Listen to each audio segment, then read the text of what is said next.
जयंती के शुभ उपलक्ष्य पर मंच पर विराजमान आदरणीय केदार जी, आदरणीय गणपत जी, हमारे पार्टी के अध्यक्ष धर्म सिंह जी, अपने गोटा के सरपंच साहब, बालाएगा के सरपंच साहब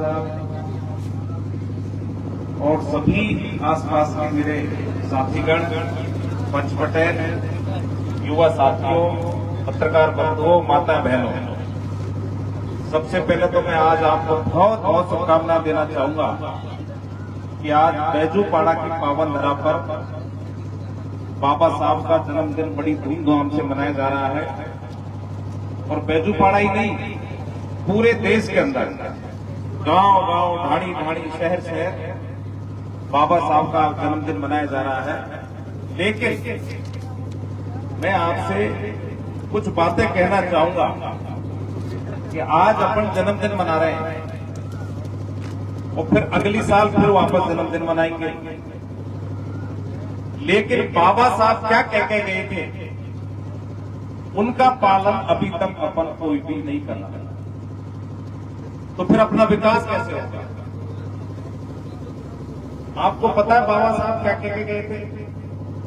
मेरे को तो पता नहीं है कि बिहारी लाल जी जरूर जानते होंगे सारी बातों को, लेकिन आज का युवा वो भी सोशल मीडिया के माध्यम से सारी चीजों को समझता है, जानता है। लेकिन समाज का कैसे विकास हो, समाज कैसे उन्नति करे, वो तभी उन्नति करेगा तब बाबा साहब जो संविधान में लिख के गए थे उनकी हमको पालना करना, और वो पालना अपन नहीं करते। अपन ने याद दिन भर धूमधाम से जन्मदिन मना लिया, फिर सारी बातों को भूल जाएंगे। लेकिन मैं आपसे कहना चाहूंगा, मैं सुबह बैठा था तो कुछ थोड़ी सी चीजें मैं बाबा साहब के लिए लिखे आया था कि बाबा साहब क्या हस्ती थे, क्या शख्सियत थे, जिन्होंने इस देश और इस विश्व को क्या दिया। इसलिए मैं आपसे कहना चाहूंगा कि जितनी भी माताएं बहनें बैठी है ना, इनको यही पता नहीं है कि बाबा साहब कहाँ के रहने वाले थे, कहाँ जन्म हुआ था, क्या किया था। इसलिए सारी चीजें अपन को पता होनी चाहिए। मैं बाबा साहब की 134वीं जयंती के उपलक्ष्य पर मैं सबसे पहले तो आप सबको बधाई देना चाहूंगा। बाबा साहब का जन्म 14 अप्रैल 1891 को महू, मध्य प्रदेश, ब्रिटिश भारत, वर्तमान में डॉक्टर अम्बेडकर नगर, मध्य प्रदेश में हुआ था। बाबा साहब का जन्म मध्य प्रदेश के छोटे से गांव में हुआ था। डॉक्टर भीमराव अंबेडकर जी बड़े लोकप्रिय भारतीय विधि वेत्ता, अर्थशास्त्री, राजनीतिक लेखक, समाज सुधारक। कहते हैं कोई आदमी टीचर हो सकता है, कोई आदमी अधिकारी हो सकता है, लेकिन बाबा साहब के पास वो सारी चीजें थी जो इस दुनिया में बहुत कम लोगों के पास थी। मतलब हर तरीके से अच्छे पढ़े लिखे, अच्छे वक्ता, जो भी सारी डिग्रियां थी उनके पास, वो सारी डिग्रियां उनके पास थी। उन्होंने दलित और बौद्ध आंदोलन को प्रेरित किया और अछूतों, दलितों से होने वाले सामाजिक भेदभाव के विरुद्ध अभियान चलाया। मतलब आज हमारे खिलाफ कुछ भी हो जाए तो मुझे नहीं लगता कि कोई भी नेता या कोई भी समाज का बड़ा व्यक्ति अपने साथ कंधे से कंधे मिलाकर उसकी लड़ाई लड़े, लेकिन बाबा ने यह लड़ाई लड़ी। अब आपको समझना चाहिए कि हमारे साथ भी अगर गलत हो रहा है तो उस गलत को सही करने के लिए कौन व्यक्ति लड़ाई लड़े, इसलिए ये भी बहुत जरूरी है। बाबा साहब विपुल प्रतिभा के छात्र थे, बहुत विद्वान छात्र। उन्होंने कोलंबिया विश्वविद्यालय और लंदन स्कूल इकोनॉमिक्स दोनों ही विश्वविद्यालयों से अर्थशास्त्र में डायरेक्टरेट को उपाधि प्राप्त की। बाहर से पढ़े थे। अब आप सोचते होंगे कि उस जमाने में बाहर कैसे पढ़ लिए। बिल्कुल गरीब परिवार से थे, निर्धन परिवार से थे, लेकिन उनमें एक ललक थी कि मुझे उच्च शिक्षा ग्रहण करके इस देश को और विश्व को कुछ न कुछ मुझे देना है। इसलिए हर दुख सुख में वो विदेशों में पढ़े और उन्होंने वहां से डिग्री हासिल की।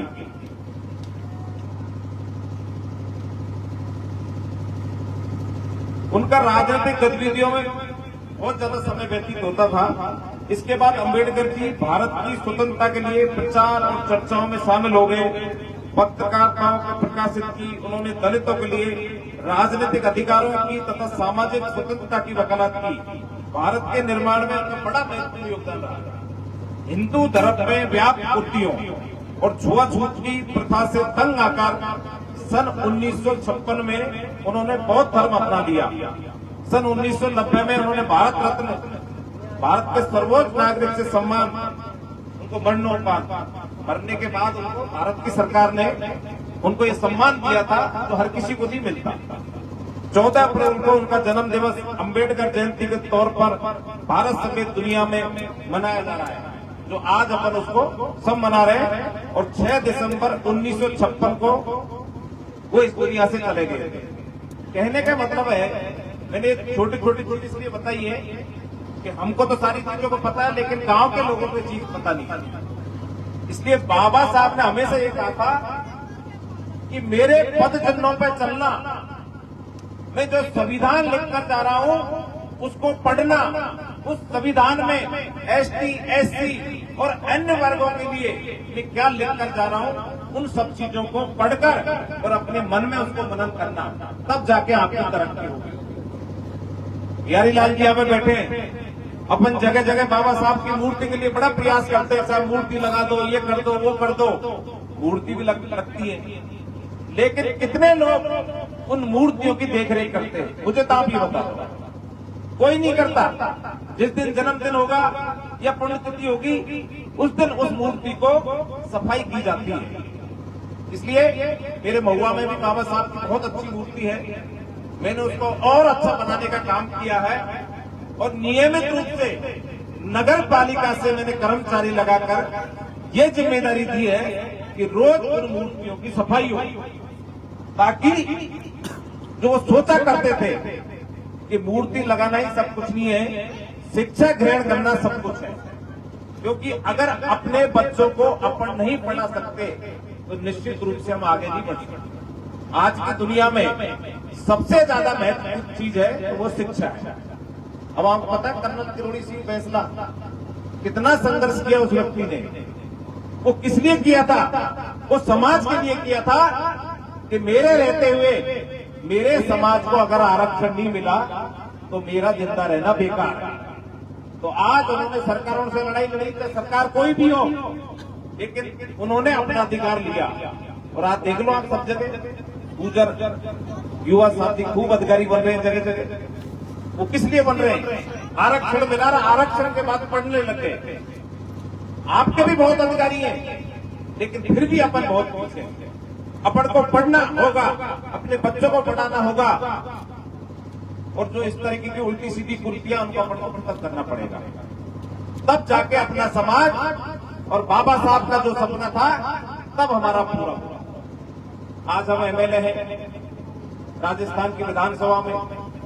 निश्चित रूप से बाबा साहब ने जो संविधान में जो हमको रिजर्व किया था कुछ सीटों को, उसी के कारण आज एमएलए एमपी इतने सारे बन गए जो लोकसभा में प्रतिनिधित्व कर रहे हैं, विधानसभा में प्रतिनिधित्व कर रहे हैं। लेकिन फिर भी हर नेता 5-5 साल एमएलए एमपी बनकर चले जाता है।